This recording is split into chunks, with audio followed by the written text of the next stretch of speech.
Bonjour, je m'appelle Éric Cousin, je suis enseignant-chercheur au département informatique d'IMT Atlantique à Brest, où j'enseigne notamment la programmation et l'ingénierie logicielle.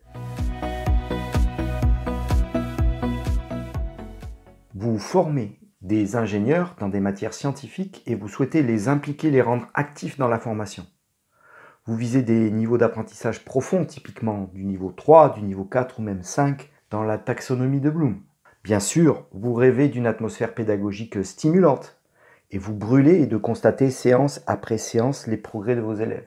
Je vous propose de découvrir un dispositif pédagogique que nous avons mis en place et qui nous permet d'atteindre cet objectif. Plutôt que de choisir un sujet de projet typiquement informatique, une énième bibliothèque ou un algorithme d'optimisation par exemple, nous avons préféré nous placer en synergie avec un autre domaine scientifique de la formation, la transmission de signal. On peut bien évidemment adapter à un autre domaine. Globalement, le cœur de notre dispositif est un projet de développement logiciel visant la simulation d'une transmission de signaux numériques. Une caractéristique essentielle de ce projet est d'être itératif à la manière des méthodes agiles.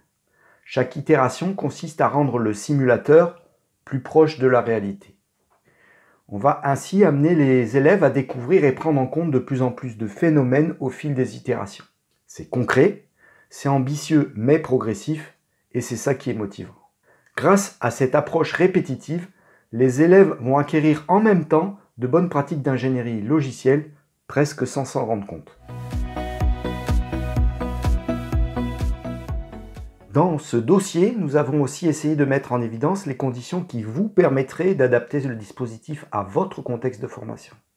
Pour faire court, disons qu'il faut pas mal de sueur pour tout mettre en place et qu'il faut une équipe pédagogique pluridisciplinaire, soudée, pour pouvoir accompagner les élèves autant que nécessaire.